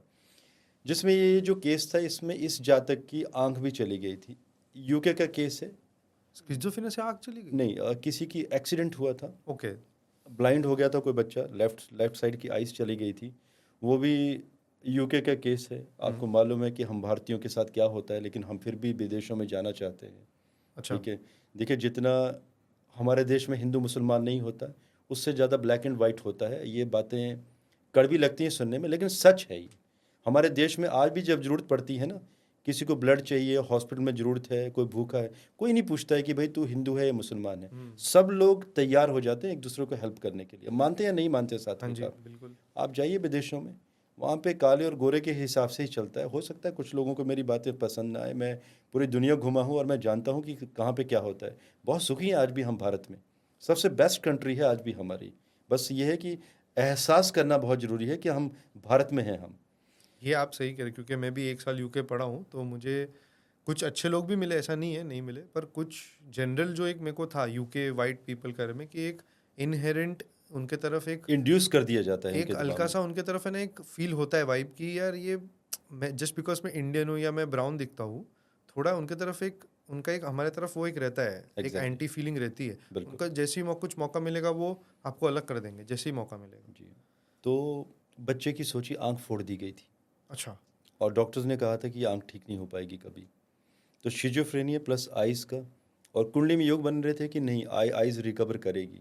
अच्छा। आज उनकी मेरे पास 15 मई के आसपास फ़ोन आया था। अभी टेस्टिमनी भी देंगे वो, लेकिन लिख के वीडियो हमने रिक्वेस्ट की थी कि एक शॉट अगर कोई दे सके। देखिए, बात वही आती है कि जब ऐसी बातें होती हैं तो लोग टेस्टिमनी नहीं देना चाहते हैं अच्छे तरीके से, बिकॉज आज सभी लोग वेब में वीडियो देखना पसंद करते हैं। आज लोग रीड करना पसंद नहीं करते हैं। किसी को ये भी लगता है कि इन्होंने जो टेस्टिमनी लिखा है साइट पे उपलब्ध है, कहीं ये खुद से तो नहीं बनाया गया है। That is the biggest problem. Yes. क्योंकि जब खुद कोई बोलता है तो आपको यकीन होता है लोगों के कहने पर। तो वो बच्चा आज, उसकी आंख पूरी रिकवर हो गई है। वो भी, उसके लिए मनमोहिनी यज्ञ एंड तारा देवी का यज्ञ किया गया था। अगर आप कहें तो तारा देवी के बारे में कुछ हाँ, बात करूं, प्लीज बहुत इंटरेस्टिंग हो जाएगा किस्सा। Please please. देखिए, तारा देवी जी के बारे में मैं कहना चाहूँगा कि ब्रह्मांड में, पूरे ब्रह्मांड में सिर्फ रावण ही ऐसे एक व्यक्ति थे जिन्होंने साक्षात माँ तारा देवी को साक्षात खड़ा किया था। बिकॉज उससे पहले भी बहुत सारे ऋषि मुनियों ने तारा देवी जी की आराधना की, उन्हें बुलाने की कोशिश की, आई भी वो। अच्छा। क्योंकि जो आएंगी तो वो दमखम से आएंगी। जब आएंगी तो स्पेस में, हमारी पृथ्वी लोक में शनि देव जी तक कितनी दूरी है, पूरा कंपन होगा, पृथ्वी कांपेगी। समुद्रों में उफान आना शुरू हो जाएगा ओके। और पृथ्वी सोचिए कम से कम 20 से 25 मिनटों तक लगातार कंपन चलेगा, घर टूटेंगे। इतना आसान नहीं है माँ तारा देवी की साधना करना, उनको बुलाना। तो ऋषि मुनियों ने बुलाया भी था, लेकिन जब वो माँ तारा देवी को जब साक्षात देखा था तो देख नहीं पाए थे। कई ब्लाइंड हो गए थे, कईयों का शरीर खत्म हो गया था, तो शरीर त्याग दिया था गलती से उन लोगों ने। मतलब वो जो ऑरा था, जो पावर थी, क्योंकि इतनी शक्तिशाली है माँ, देख नहीं सकता उन्हें और कोई। तारा मीन्स एक स्टार लाइट खुद से डेवलप करता है, यस, तो वो जब इतना तेज होगा। वो भी माँ पार्वती का ही रूप है। अच्छा। तारा देवी, माँ ओके। पार्वती बहुत सॉफ्ट है, लेकिन उनका एक सबसे पावरफुल रूप, अगर हम सब देवियों की बात करें, माँ काली से भी जो सबसे ऊपर का रूप है, अच्छा। वो माँ तारा देवी का रूप है। काली जी से भी ऊपर? काली जी से भी ऊपर है। देखिए, है तो शक्ति एक ही है, ठीक है, लेकिन माँ काली से भी ऊपर का रूप है ओके। माँ तारा देवी। तो जो माँ तारा देवी जी की आराधना भी रावण ने कब की? देखिए, रावण की बातें जब मैं करता हूँ तो मुझे वही मैं कहता हूँ कि सीखना चाहिए रावण से हमें। यज्ञ की ही बात करें तो यज्ञ में त्रुटि नहीं होनी चाहिए। जितने भी लोगों ने तारा देवी की आराधना की, कोई ना कोई त्रुटि रह गई थी। रावण ने त्रुटि नहीं होने दी। और रावण ने तारा देवी की आराधना भी कब की? जब इंद्रजीत मारे गए थे, जो उनके पुत्र थे, जो उन्होंने वो भी ग्रहों को खुद कंट्रोल किया था और एक ऐसी संतान को उत्पन्न किया था जो पूरे देवताओं पर विजय प्राप्त कर सके। और की भी इंद्रजीत क्यों कहा गया था मेघनाथ को? तो बाद में जब लंका में जब युद्ध चल रहा था राम और रावण की सेना के मध्य, तो रावण अकेले बचे थे, तो रावण ने 3 दिन लगातार माँ तारा की आराधना की। उन्होंने अपनी भुजाओं को भी काटा, 19 भुजाएं, 19 भुजाओं को काट दिया था, 9 सिरों को काट दिया था जब वो नहीं आ रही थी। और इसके बाद उन्होंने अपना अंतिम सर और अंतिम बाजू, क्योंकि एक तो बाजू कट चुकी थी, एक शेष रह गई थी, तो काटना बहुत मुश्किल था, तो जस्ट अपना वो गला काटने ही वाले थे, तब माँ प्रकट होती हैं। ओके। और सोचिए, आज तक कोई उनके बाद या उनसे पहले क्यों नहीं कोई कर पाया। ये माना कि उन्होंने अवैदिक मंत्रों का प्रयोग किया था। वैदिक मंत्र अलग है और अवैदिक अलग है। अवैदिक मंत्रों की अनुमति मैं कभी नहीं देता किसी को ये करने चाहिए, वो बिकॉज़ ना तो हमारे पास ऐसे प्रखांड पंडित हैं जो कर सकें, क्योंकि आपके शरीर में भी वो बल होना चाहिए कि आप जब अवैदिक मंत्रों की आप उनका उच्चारण करें तो आपके पास वो शक्ति होनी चाहिए कि आप झेल सकें। इसलिए तो कहते हैं कि जब कोई ज्योतिष शास्त्र का कोई ज्ञाता हो तो शस्त्र और शास्त्र दोनों का ज्ञान होना चाहिए। वो शरीर में वो स्ट्रेंथ भी होनी चाहिए, आपके शरीर के अंदर पावर, अदरवाइज आप कर नहीं सकते आप इन चीज़ों को। तो जब प्रकट होती हैं तो वरदान देती हैं, तो अनियमबद्ध तरीके से रावण बहुत सारे वरदान लेते हैं। और उसके बाद जब 3 दिन लगातार युद्ध चलता रहा राम और रावण के बीच में, जब सिर्फ रावण बचे थे, तो देखिए राम ने वहाँ पर चंद्रास्त्र, इंद्रास्त्र, राम जी की बात कर रहा हूँ मैं, श्री रामचंद्र जी ने इंद्रास्त्र, चंद्रास्त्र, पता नहीं कौन कौन से सब अस्त्र चला दिए थे। लेकिन क्या होता था कि माँ तारा देवी साक्षात रावण के रथ के ऊपर विराजमान थी और उनके लेफ्ट एंड राइट में डाकनियाँ और शाकनियाँ उनकी। तो जो भी अस्त्र आता था उन्हें निगल जाती थी। 3 दिन तक सेना परेशान कि युद्ध कैसे होगा। श्री राम जी के तो ऑलमोस्ट सबके सब अस्त्र भी खत्म होने वाले थे। और लेकिन तब रावण गलती करते हैं, क्योंकि यही तो थी समस्या रावण की, दंभी, अहंकारी, इतने बड़े प्रखांड पंडित होने के बावजूद, क्योंकि इतना बड़ा ज्ञान था, आज भी उनसे बड़ा ज्ञानी नहीं है कोई भी पूरे ब्रह्मांड में। अच्छा। 16 करोड़ संपूर्ण थे वो, और उनसे बड़ा कोई कूटनीतिज्ञ भी नहीं है। श्री राम जी ने भी उन्हीं से ही कूटनीति की शिक्षा ली थी और राजनीति की शिक्षा। ये शायद लोगों को एपिसोड नहीं पता है, बताऊंगा मैं वो भी। जब वो मरते हैं तो मुझे एक मालूम है कि तभी लक्ष्मण जी को भेजते हैं वो। लक्ष्मण जी को भेजते हैं श्री राम कि हमने आज तक जंगलों में ही रहे हैं, जब हम महल में थे तो गुरुओं के पास शिक्षा लेने के लिए हमें भेज दिया, तो अब हम वापस भी जाएंगे, हमें राज्य भी तो चलाना है, तो राजनीति का ज्ञान तो हमें है ही नहीं, न कूटनीति का ज्ञान है। तो लक्ष्मण को भेजते हैं कि जाओ, ये संसार का, पूरे ब्रह्मांड का सबसे बड़ा कूटनीतिज्ञ और सबसे बड़ा राजनीतिज्ञ है, इससे राजनीति की शिक्षा ग्रहण करो। क्योंकि सोचिए, आज किसी के पास थोड़ी सी भी शक्ति आ जाती है ना सात्विक, तो लोग कहते हैं कि नहीं मैं पावरफुल हूँ और मैं ये कर दूंगा, मैं वो कर दूंगा। और कई बार जब संप्रदाय दलों की भी बात करें तो एक संप्रदाय में भी कई सारे लोग निकल जाते हैं अलग अलग गुटों में।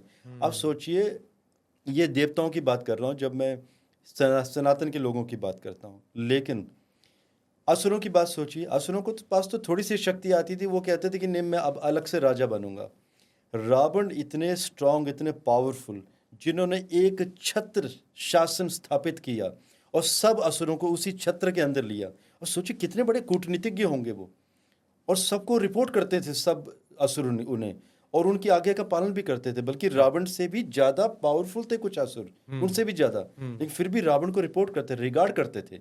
वो रावण की यही तो खासियत थी, कूटनीति और राजनीति का ऐसा एक जाल बुना था उन्होंने कि सबको कंट्रोल में रखा था, पकड़ के रखा था वश में। नहीं मतलब उनकी एक हिम्मत की दाद तो देनी होगी कि एक टाइम पे तो शिवजी तक को कैलाश पर्वत को हिलाने हिला चले दिया गए था। थे। वो तो ठीक है, महादेव महादेव है, वो तो एक उंगली से ही दबा दिया बिल्कुल। उन्होंने, पर हिम्मत तो थी उनकी, जी, वो तो मानना ही माननी चाहिए। पड़ेगी। अच्छा, हमारी बात अधूरी रह गई हाँ, तो तारा देवी। तारा देवी की। तो क्या होता है कि जब तारा देवी जी, नहीं, वो कुछ गलती कर बैठते रावण रावण जी। क्या गलती कर बैठते हैं, जब युद्ध खत्म होता है, जब शंखनाद होता है, आज तो कोई भी युद्ध कहीं पे भी हो जाता है, दिन को रात को कोई नियमावली नहीं है हाँ जी। युद्धों की। तब सूर्योदय जब शंख बजता था उसके बाद युद्ध होते थे, और सूर्यास्त के बाद युद्ध खत्म हो जाते थे शंखनाद के बाद। हाँ जी। शंखनाद होता है और रावण अपना शस्त्र छोड़ने की तैयारी में, और उसके बाद मैं अस्त्र का नाम भूल गया है मुझे, वो बहुत ही ऐसा भयंकर अस्त्र था कि राम की पूरी सेना श्री राम की खत्म हो जानी थी। कुछ ही लोग बचने थे, श्री राम, लक्ष्मण, हनुमान जी, सुग्रीव, जामवंत, अदरवाइज कोई बचने वाला नहीं था। सुग्रीव जी, हनुमान जी और जामवंत उन्हें ज्ञान भी देते हैं, रावण को कहते हैं कि भाई आप इतने बड़े ज्ञानी हो, क्या करने जा रहे हो आप युद्ध के नियमों को तोड़ रहे हो, आप ऐसा नहीं कर सकते। आप भविष्य भी कहते हैं उन्हें। रावण कहते हैं कि नहीं, मेरे लिए कोई नियम नहीं है, मैं युद्ध जीतूंगा, और रावण अपना अस्त्र छोड़ देते हैं।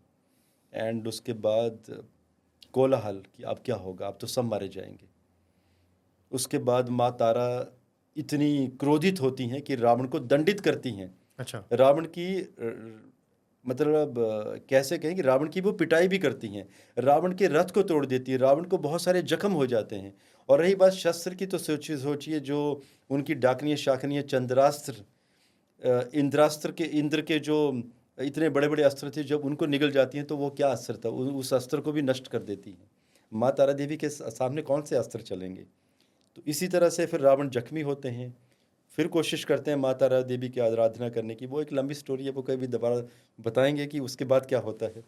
ठीक है, तो हमारी ये जो चीज़ शुरू हुई थी वो तारा देवी की यज्ञ से हुई थी। फिर वो आपने वो बच्चे को फिर आगे कैसे हेल्प किया, जो स्किज़ोफ्रेनिया और आई का एक इशू हो गया था, तो वापस उस पर चलते हैं। तो इसमें हमने बच्चे को उसको आयुर्वेदिक सॉल्यूशन दिए, यज्ञ मैंने बताया था उसकी यज्ञ किए, बल्कि प्रॉपर मैंने खुद उस यज्ञ में मैंने 2 घंटों के लिए भाग लिया था। क्योंकि जब ऐसे कोई क्रिटिकल केसेस आते हैं जो मुझे लगता है कि मेरी टीम नहीं कर पाएगी, बिकॉज जब भी कोई ऐसे बगलामुखी का जब यज्ञ करना होता है, कई लोग कहते तो हैं कि हम बगलामुखी या कात्यायनी का यज्ञ कर रहे हैं, लेकिन सात्विक जी कर नहीं रहे होते हैं। मैं अक्सर इसलिए कहता हूँ, जो लोग ज्योतिष शास्त्र को जानते हैं या जो पांडित्य को जानते हैं, जो वेदों को जानते हैं, जो पूजा पाठ करवाते हैं, मैं सभी को कहता हूँ कि आपके शरीर में वो स्ट्रेंथ होनी चाहिए, एक्सरसाइज और कीजिए। बगलामुखी बहुत ज़्यादा पावरफुल है, क्योंकि एक तो वो जबान से लेना देना है, और वो एक 10 महाविद्या भी है। और 10 महाविद्या थोड़ा सा तांत्रिक वाले एरिया में आ जाता है, तो इट्स नॉट इजी, क्योंकि तांत्रिक में एक भी मिस्टेक हुई, it can mess up your life. बिल्कुल। और देखिए, बगलामुखी वही व्यक्ति कर सकता है जिसने कोई पाप कर्म ना किया हो, अच्छा। जिसकी नीयत अच्छी हो, जो दिल का बहुत साफ हो। अगर आपके मन में कोई दोष है, त्रुटि है, कोई गलती की कुछ भावना है, या कोई गलत तरीके से कोई माँ बगलामुखी की पूजा करता है, या कोई गलत इंसान है, अनएथिकल है, मॉरल वैल्यूज सही नहीं है, अगर आपका नारियों के प्रति अगर आपकी दृष्टि सही नहीं है, जैसे कि आजकल होता है, कोई हमारी माँ बहनें रास्ते में चलती हैं तो लोग कैसी दृष्टि से देखते हैं।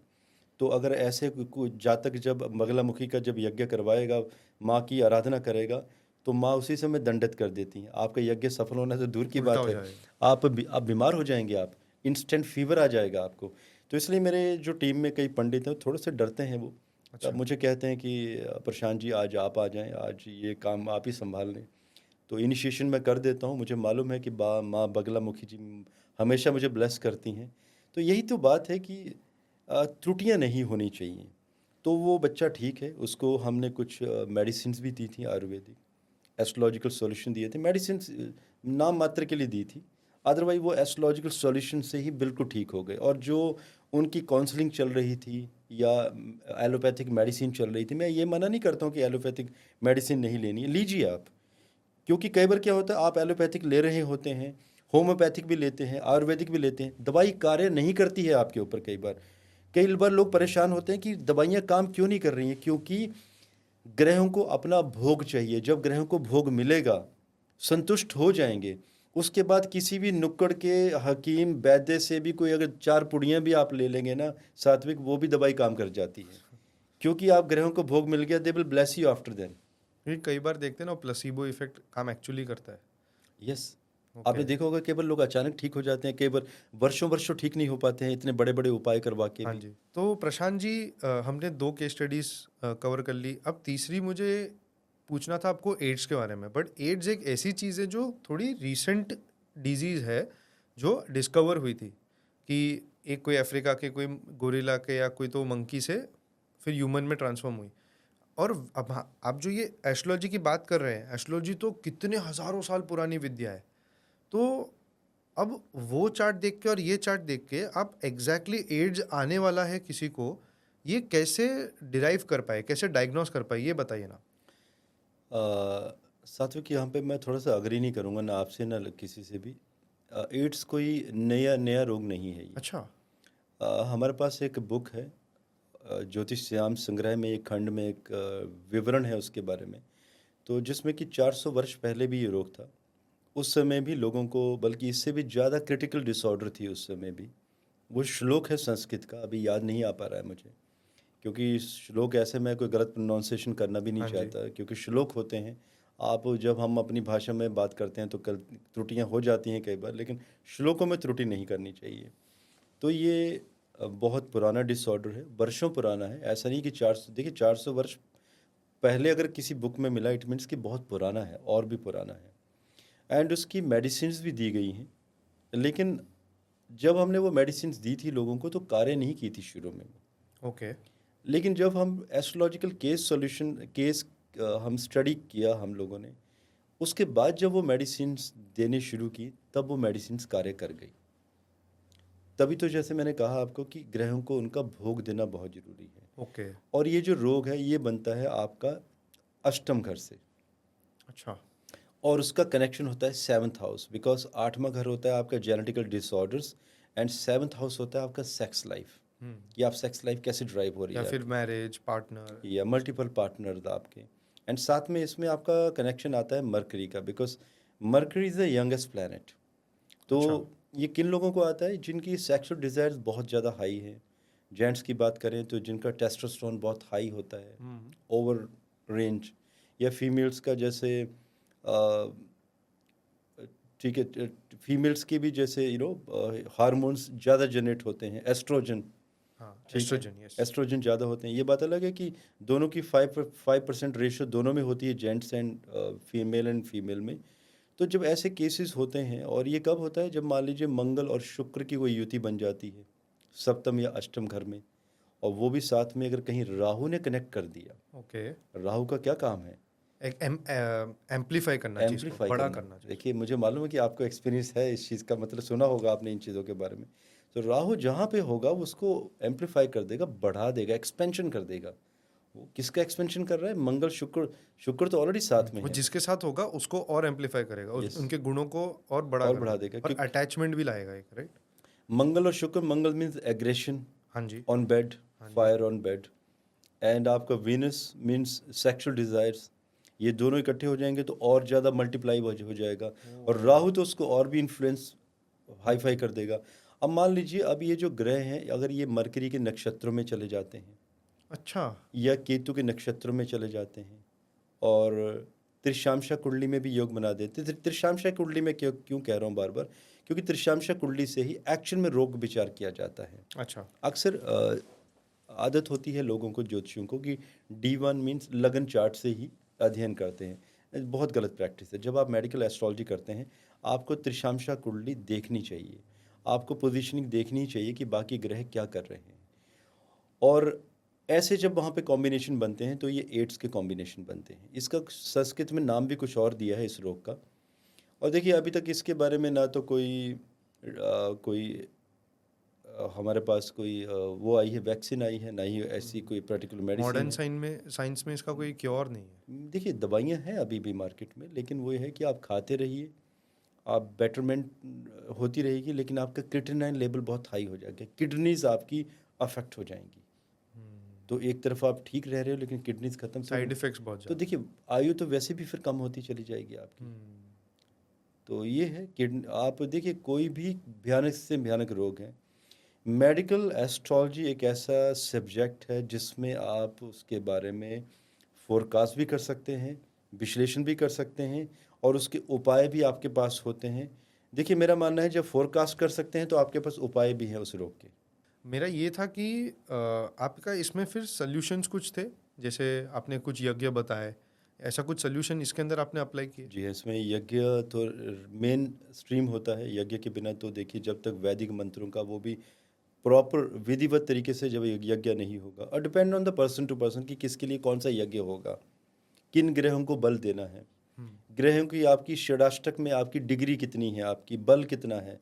बल का जब तक आप विचार नहीं करेंगे तब तक यज्ञ के मंत्र कितने देने हैं किसी को, ये भी आप बता नहीं सकते आप। इसके साथ साथ आपकी जेमस्टोन थेरेपी, क्रिस्टल्स थेरेपी साथ में आपकी, okay. That's very very important. इसमें कौन से क्रिस्टल सबसे ज़्यादा इफेक्टिव है? जिसमें इसमें डेम्बोराइट का और हरकिमा डायमंड्स, फिर आपके क्रिस्टल्स, फिर आपका एक ईरानी फिरोज़ा आता है, वो भी निशापुरी माइंस का।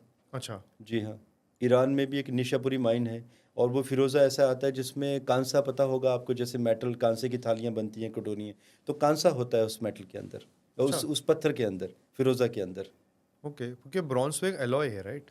जी हाँ, इट्स तो वो अलॉय। उसमें से पहले से ही मिला है? जी हाँ, मिला है एक्चुअली। हमारा जेमस्टोन का काम है, फैक्ट्रीज है मेरी, जेमस्टोन की माइनिंग है खुद की, ओके। एंड जेमस्टोन की हमारा एक्सपोर्ट है भारत से काफ़ी बड़ा विदेशों में। तो जेमस्टोन की मैन्युफैक्चरिंग खुद करते हैं, और आई थिंक मैं एक ऐसा एस्ट्रोलॉजर हूँ जिसको 800 जेमस्टोन्स को मैं कैटेगराइज कर सकता हूँ। 800?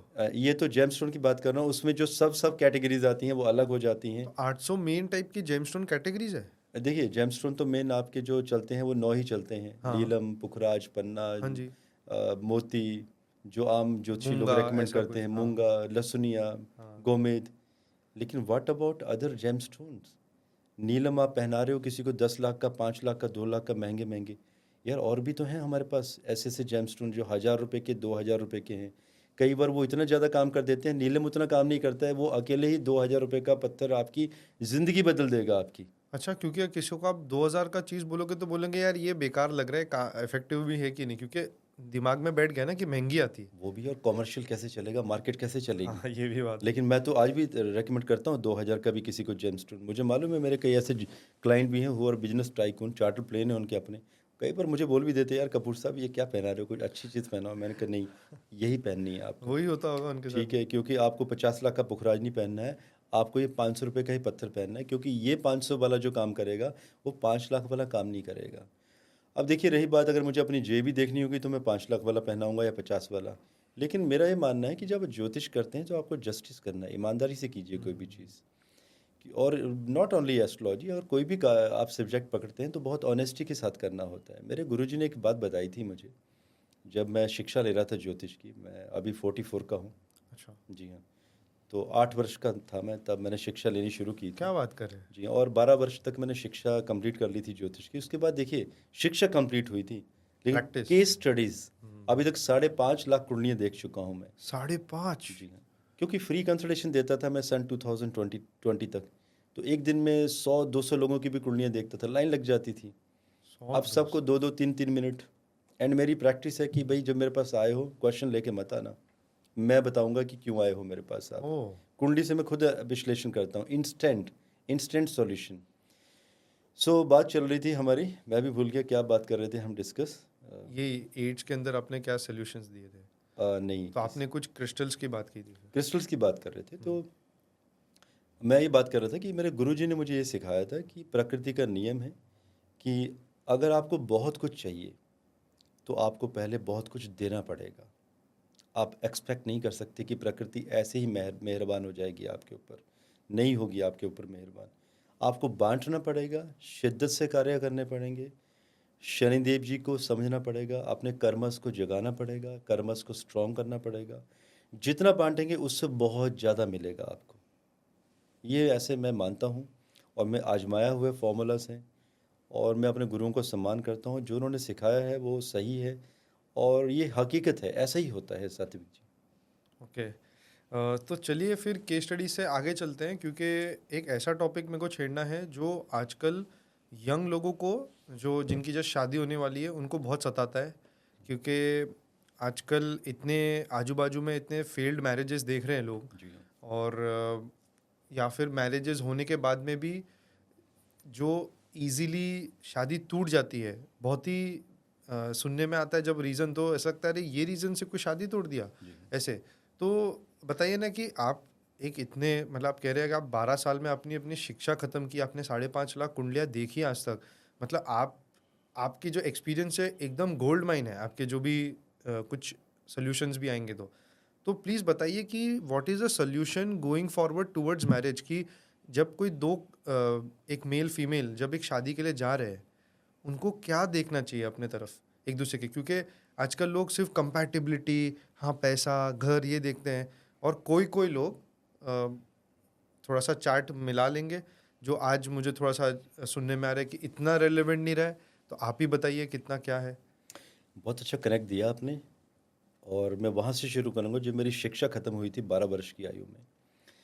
12 वर्ष की आयु से लेकर ऑलमोस्ट 20 वर्ष की आयु तक मेरी एजुकेशन महाराष्ट्र में पुणे में हुई है। मैं जब मेरी एमसीए की डिग्री कर रहा था, तो मैं पुराने फंडामेंटल पे चल रहा था अष्टकूट के ऊपर, जो आज भी चल रहा है मार्केट में, ओके। कि मिलान किया, कुंडलियाँ गुण देखे, बस बात खत्म। सात्विक जब 20 वर्ष की आयु हुई, जब मैं कॉलेज में था, तब जाके वो इंस्टिंक्ट, वो कहते हैं ना रावण की तरह सोचना पड़ेगा आपको, ओके। तब मुझे लगा नहीं ये सब गलत है, मैच मेकिंग है ही गलत ये।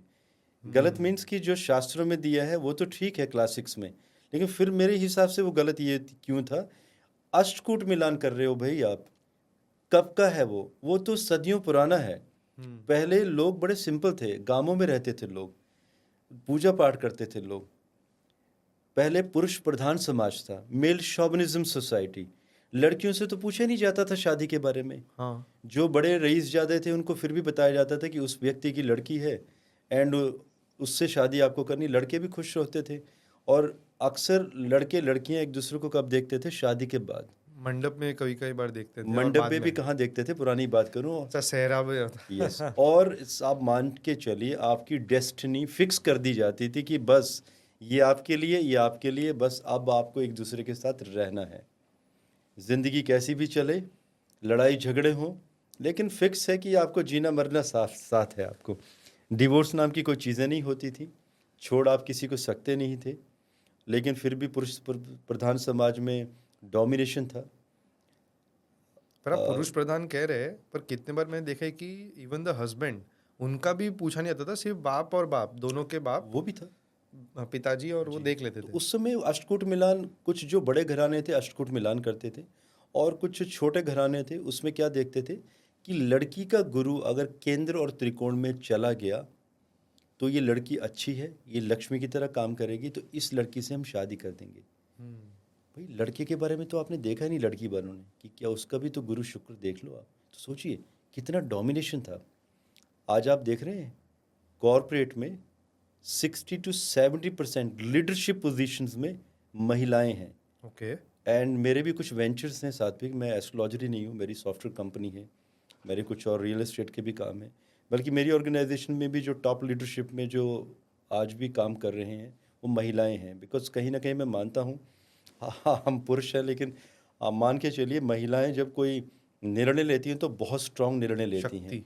शक्ति, देखिए शक्ति बोलने से काम नहीं चलेगा, वो शक्ति को समझना पड़ेगा, वो महिलाओं की शक्ति को समझना पड़ेगा। उनकी लीडरशिप आज भी इतनी स्ट्रांग है, वो इतनी सीरियस होती हैं अपने काम के प्रति, जब वो डिसीजन लेती हैं तो वो कंपनी, अपनी पर्सनल ग्रोथ, सबके बारे में ग्रोथ, आगे वेंचर, एक्विजिशन, मर्जर कैसे करना है, हर एंगल पता होता है उनको।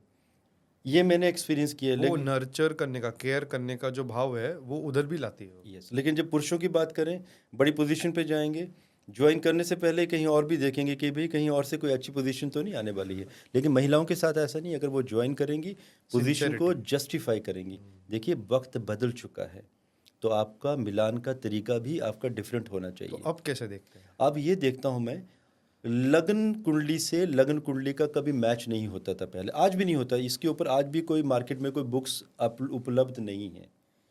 चंद्रमा से चंद्रमा का कनेक्शन सिर्फ अष्टकूट में देखा जाता है, लेकिन मैं आज ग्रह आपके चर लगन में है, स्थिर में है, द्वि स्वभाव में है, ये कॉम्बिनेशन, लगन की डिग्री क्लोज है, भाव मध्य में है, दूरी है, गडांत है, ये कॉम्बिनेशंस।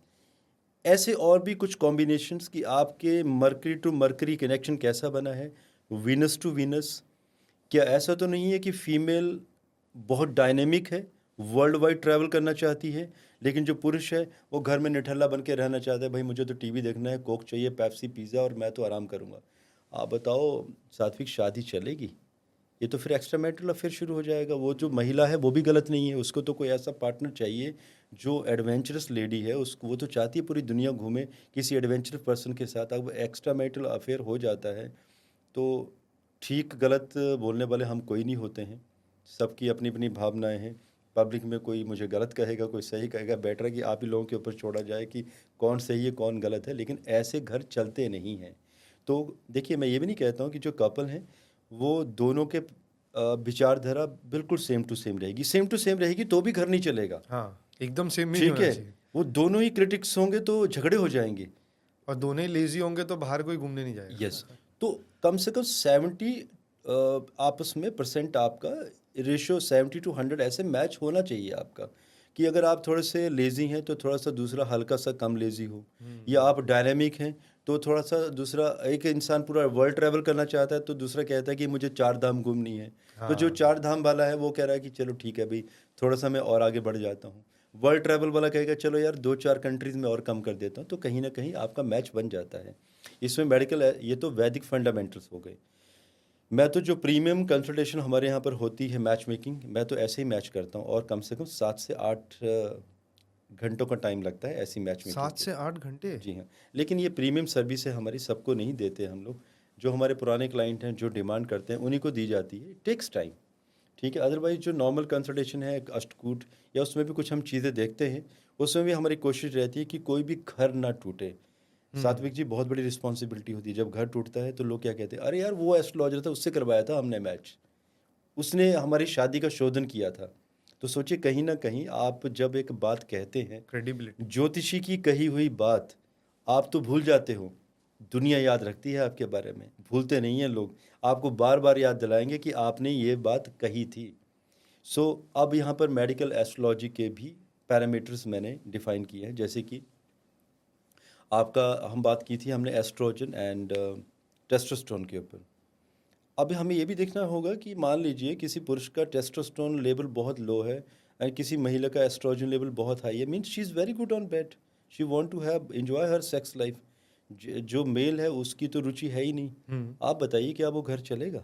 नहीं तो ये चलेगा। कुंडली से ही कॉम्बिनेशन पता चल जाते हैं हमें कि कौन कितना रोमांटिक है, कौन कितना बेड प्लेजर चाहता है। देखिए, romance and intercourse and intimation, soulmate connection, ये सारी अलग अलग डेफिनेशन हैं। किसी को भी किसी के साथ जोड़ा नहीं जा सकता, कंपेनियनशिप भी अलग है।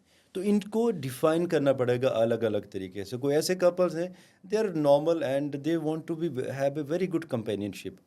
शनि बहुत स्ट्रांग है, they are not good on bed, अच्छा। बट उनका शनि इतना स्ट्रांग है, they are very spiritual, they come very they come closer very some time. But उनको क्या है कि they want to be very close companion wise, साथ बहुत पसंद है। तो कुंडली से तो पता चलेगा ना आपको। तो आप इस तरीके से आप देख सकते हैं। मान लीजिए किसी का मंगल और वीनस बहुत पावरफुल हैं, तो फिर आपका दूसरा पार्टनर भी वैसा होना चाहिए। नहीं होगा तो एक्स्ट्रा मैरिटल अफेयर शुरू हो जाएंगे। तो ये ऐसे बहुत सारी चीज़ें हैं जो आज हम जब मैच करते हैं तो मेडिकल एस्ट्रोलॉजी, और ये भी देखना बहुत ज़रूरी है कि किसी को क्या कोई रोग तो नहीं है किसी जातक को। वो कैसे मालूम करेंगे आप? कंपैटिबिलिटी में तो नहीं पता चलेगा। लेकिन जब कंपैटिबिलिटी के साथ जब कुंडली का विश्लेषण होगा तो आप किसी को बता सकते हैं कि नहीं, मुझे ये पॉसिबिलिटी दिखाई दे रही है कि इस लड़के को या लड़की को जिसका अपोजिट का वो चार्ट लेके आए हैं क्लाइंट का, हम बता देते हैं। और जब पूछा जाता है तो वो लोग भी शॉक होते हैं कि इन्हें कैसे मालूम चला कि ये रोग था। और कई रोग ऐसे होते हैं जो नॉर्मल होते हैं, हम भी लोगों को कहते हैं कि it's a very normal thing, we should go head with this match. Okay. लेकिन कोई ऐसा क्रिटिकल डिसऑर्डर है, और मान लीजिए मैच मेकिंग में ये भी तो पता चलेगा आपको कि क्या किसी की अल्प मृत्यु तो नहीं होने वाली है, हाँ जी। और कुंडलियाँ ही बता देती हैं। और अगर अल्प मृत्यु के योग हैं तो वो भी बताने पड़ेंगे आपको। और कई बार अल्प मृत्यु के योग हैं, लेकिन मान लीजिए कि अगर किसी महिला का चार्ट बहुत स्ट्रांग है और पुरुष का अल्प मृत्यु का योग बना है, तो कई बार ऐसे भी हमें मैच करवाना पड़ता है कि किसी की अल्प मृत्यु टल जाए ओके। और मैच बहुत अच्छा हो। ऐसे होता है। पर ऐसा भी होता होगा ना कि जब शादी होती है तो दोनों के सप्तम जो घर है वो एक साथ जुड़ते होंगे, एक दूसरे के लिए वर्क करते होंगे, तो जिसकी मृत्यु जल्दी लिखी है पर दूसरी जो समझो either of the person male female, दूसरे वाले का बहुत ज़्यादा स्ट्रांग है कुछ चीज़ जिससे वो बहुत लक्की है दूसरे के लिए, तो ऐसा होता है कि वो बचा लेते हैं उनको वो जी चीज़ हाँ, से। बिल्कुल यही बात मैंने कही। अगर किसी के प्लैनेट बहुत स्ट्रांग है, बात चल रही है अल्प मृत्यु की, अल्प मृत्यु योग। लेकिन वो ये क्या है, योग मतलब आयु पूर्ण है लेकिन अल्प मृत्यु के योग बने हैं। ओके। अल्प मृत्यु होगी तो मतलब जो आत्मा है वो भटकती रहेगी जब तक उसकी मुक्ति का समय नहीं आएगा। अच्छा, ये भी होता है। तो वो टल जाती है अगर आपके पार्टनर की कुंडली बहुत स्ट्रांग है, और सप्तम घर से ही देख विचार किया जाता है उसका। ओके। लेकिन बाकी भी आपको कुंडलियों को विचार करना है। D9 नवांश कुंडली देखनी है आपको।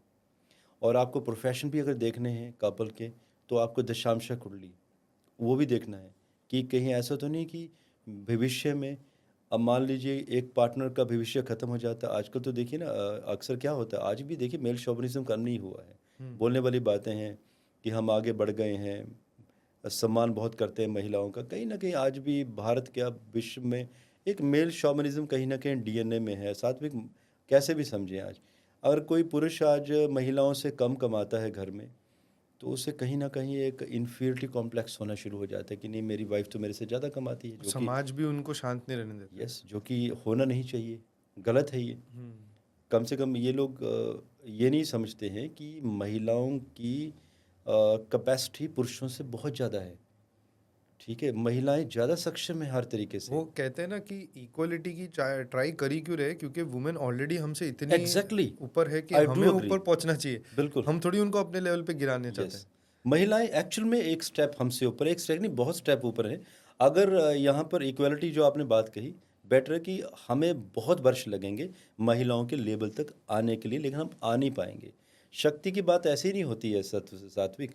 जब हम शक्ति की बात करते हैं, शक्ति के रूपों की बात करते हैं, आप सोचिए जब जब भी बहुत बड़े बड़े असुरों ने देवताओं पर जब हमले किए और देवताओं को हराया, तब किसकी कौन आया युद्ध करने? शक्ति ही तो आई।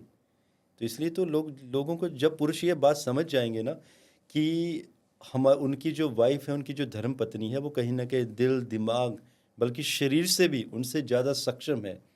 शरीर क्यों कह रहा हूँ मैं, सात्विक पुरुषों में वो कैपेसिटी है ही नहीं कि हम एक बच्चे को जन्म दे सकें। आप सोचिए लेडीज़ को पीरियड्स पेन होता है, 6-7 दिन पीरियड्स पेन में, कितनी पेन में होती हैं वो।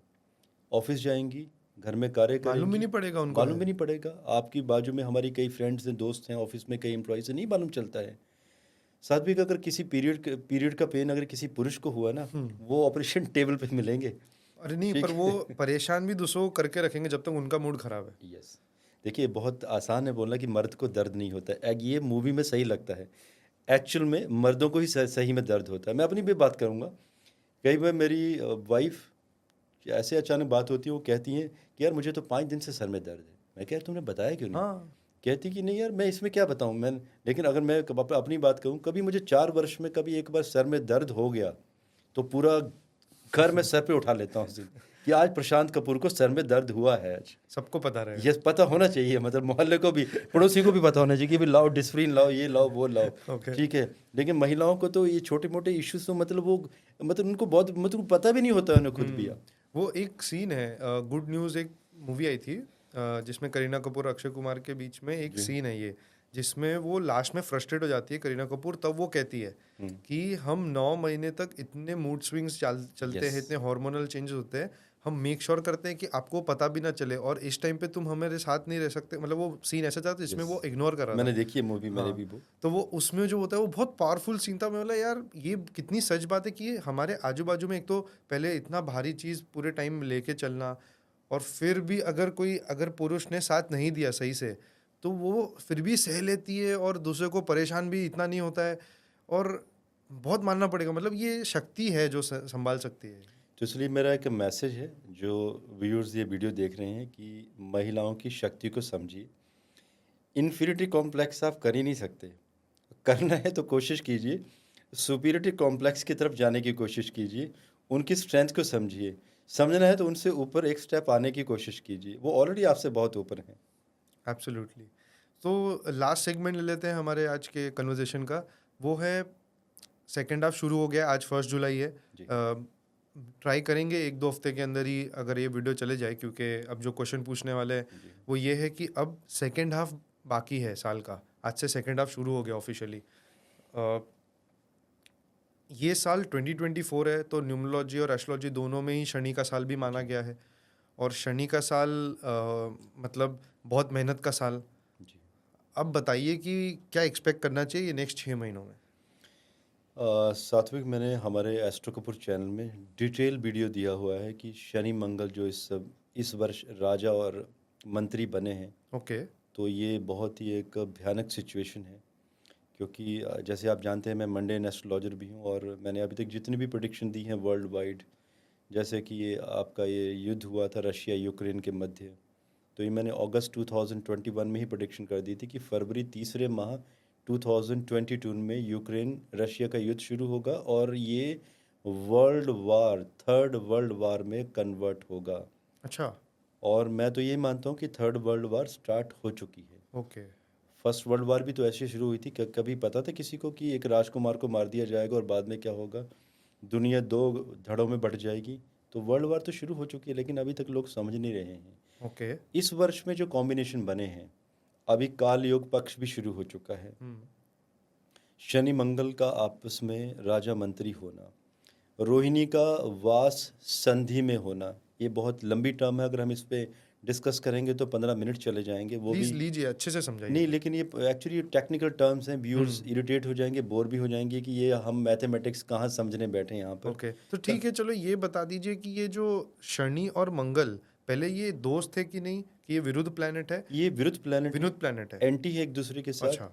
और राजा मंत्री हैं तो एक दूसरे के अपोजिट कार्य करेंगे ये। अच्छा, तो जमेंगे भी नहीं एक दूसरे नहीं जमेंगे। आप सोचिए ना कि मान लीजिए आप किंग हैं और मैं आपका वजीर हूँ, और मैं आपको पसंद नहीं करता हूँ, आप नहीं करते हो, क्या होगा? तो मैं जो भी आपको आदेश दूंगा आप उसका कुछ उल्टा ही करेंगे। आप भी उल्टा ही करोगे। हाँ, मैं भी आपकी एडवाइस नहीं मानूंगा। और राइट, यस। और परेशान कौन होगा?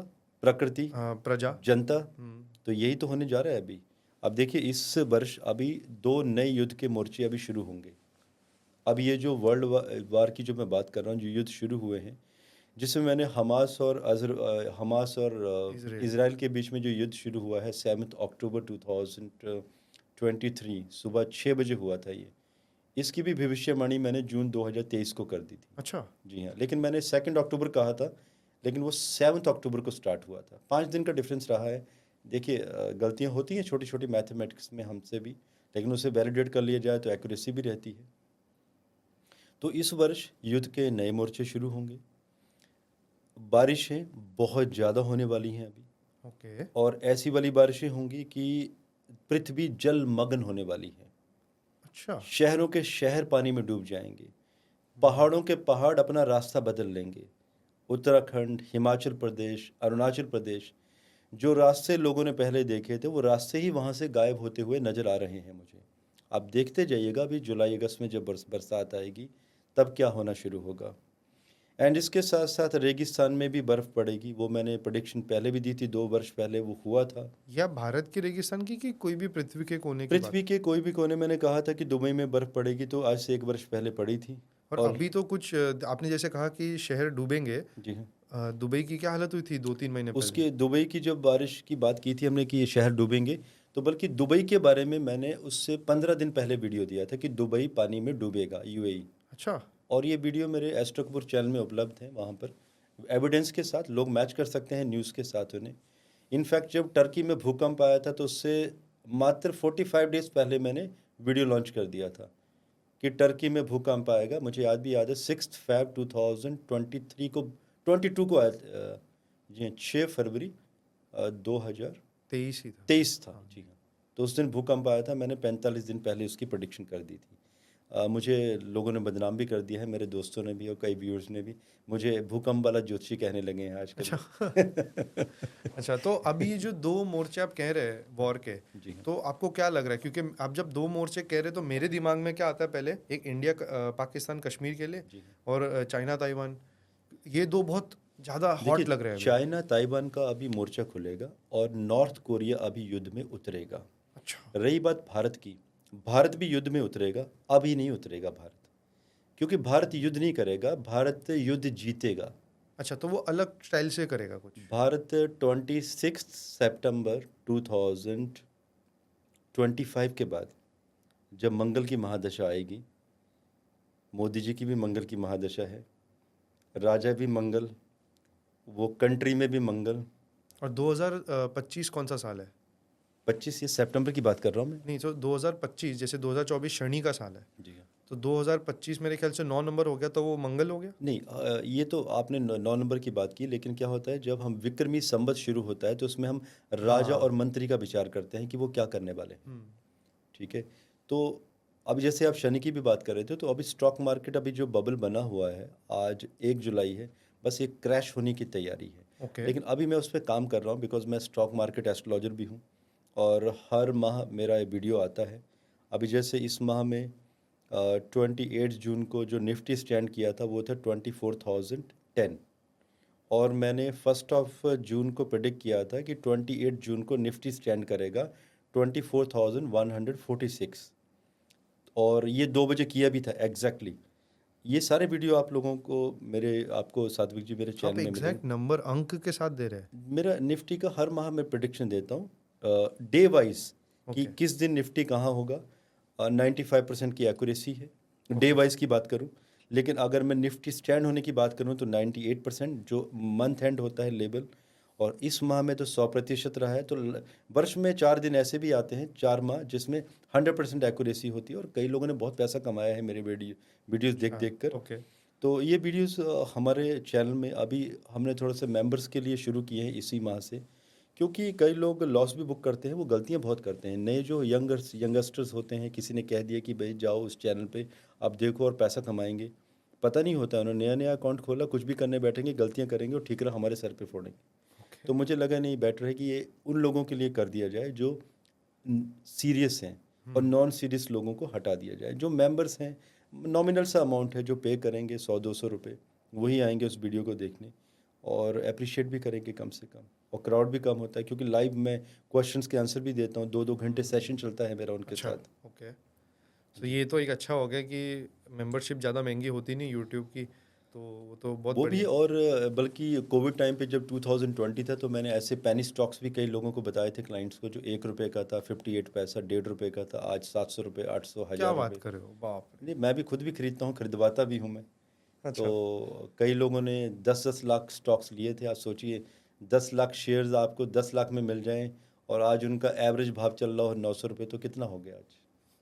लाइफ तो बन गई। यस, ऐसे कई लोगों ने पैसे कमाए हैं, तो इसलिए बहुत सारे लोग जुड़े हुए हैं मेरे साथ।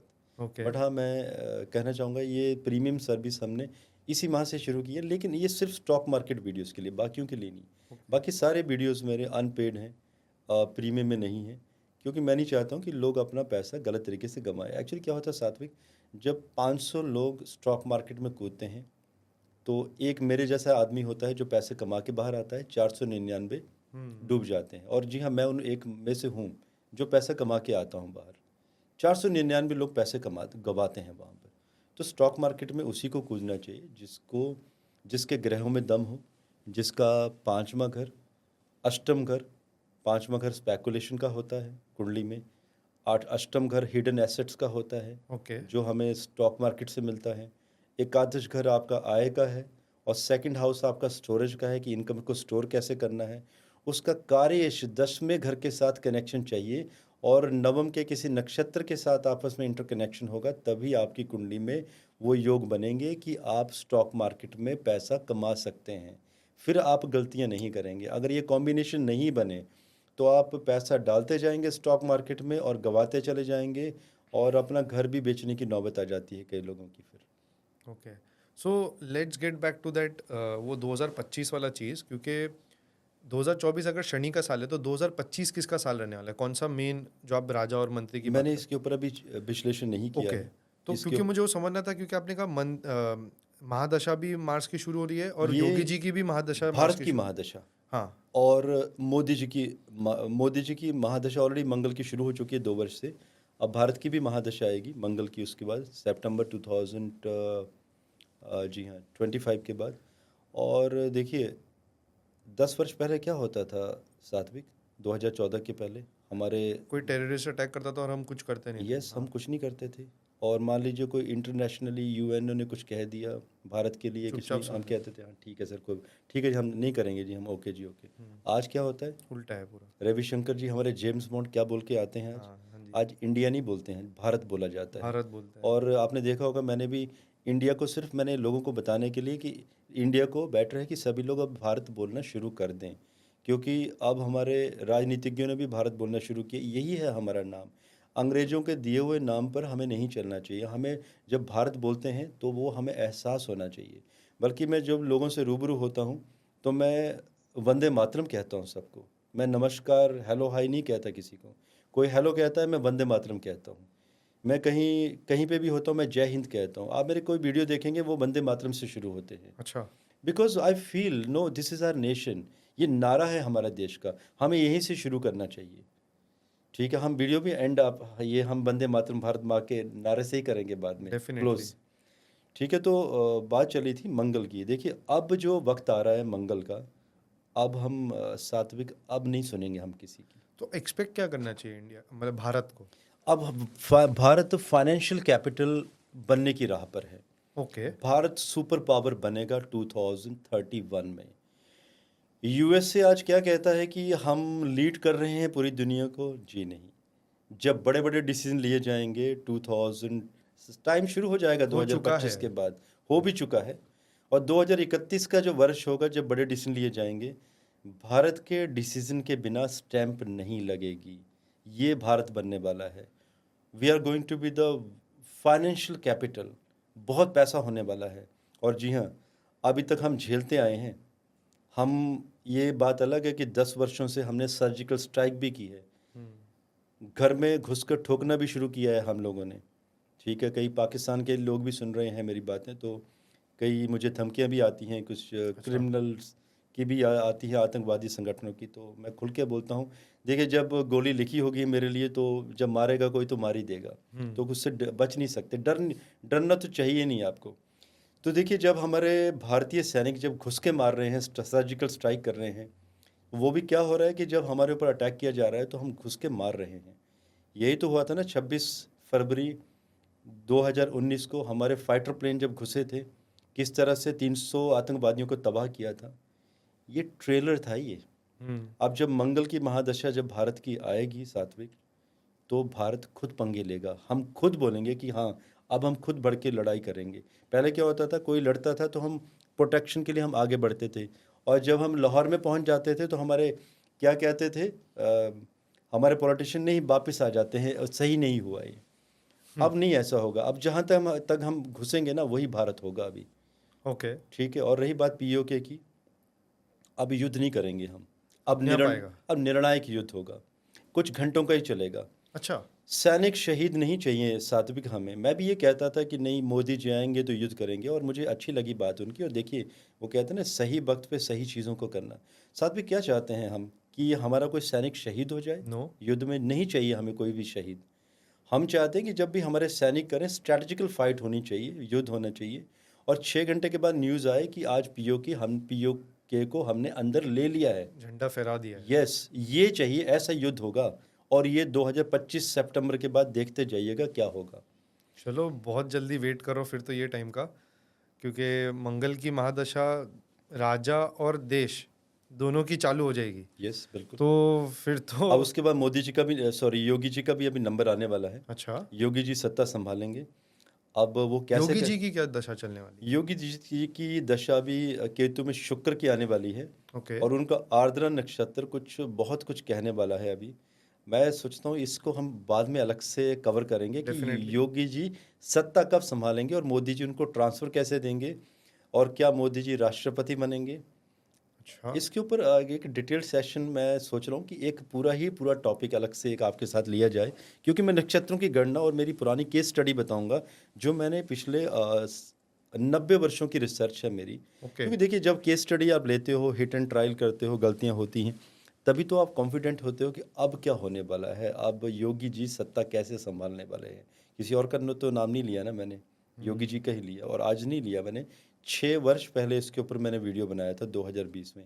तब लोगों ने क्या कहा था कि नहीं, भारत में वही प्रधानमंत्री बन सकता है बीजेपी कैडर का जो आरएसएस का मेंबर हो। हम्म। अब देखिए ये दावे कैसे फेल होने वाले हैं लोगों के। अब तो मेरे ख्याल से बहुत ही एविडेंट हो ही गया है। अब देखते जाइए, उस टाइम पे भी मुझे कई लोगों ने कहा था कि नहीं आपको वीडियो डिलीट कर देना चाहिए, ये आपकी खिल्ली उड़ेगी, योगी जी कभी नहीं बनेंगे। और ये कहा था कि नहीं, बहुत कुछ कहा था ऐसे तो बहुत। लोगों ने कहा था कि वो सीएम भी नहीं बनेंगे, बट बने ना, और इतने सक्सेसफुल सीएम रहे हैं। और रहे भी। आज देखिए यूपी में आज सुशासन हो रहा है अब आज। यूपी में ही तो रहते हैं, जी, मैं नोएडा। यूपी में नोएडा में रहता हूँ और मुझे आज भी याद है बहुत मुश्किल था वहाँ पे, महिलाएं रात को निकल नहीं सकती थी। और जो शरीफ लोग हैं उनके लिए रात को निकलना हाईवे में, नोएडा एक्सप्रेस में खतरा रहता था कि कोई रोक ना ले, कोई गुंडागर्दी ना हो जाए, कोई आपको लूटपाट, कोई मार पिटाई ना हो जाए। आज ऐसा कुछ भी नहीं। आज कोई लगता है आप कहीं विदेश में आ गए हो, वेरी सेफ।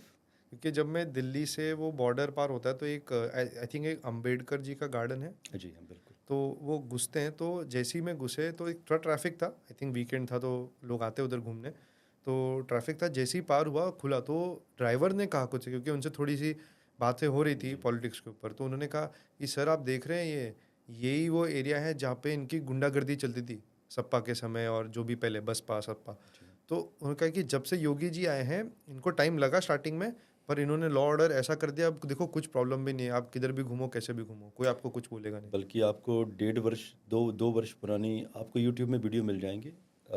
बहुत सारे जो क्रिमिनल्स थे उन्होंने अपने ऐसे स्टमक पे तख्ते लगाए हैं कि मैंने मर्डर किया है, मैंने रेप किया है, मुझे अंदर दे दो, अच्छा, मुझे सज़ा दो।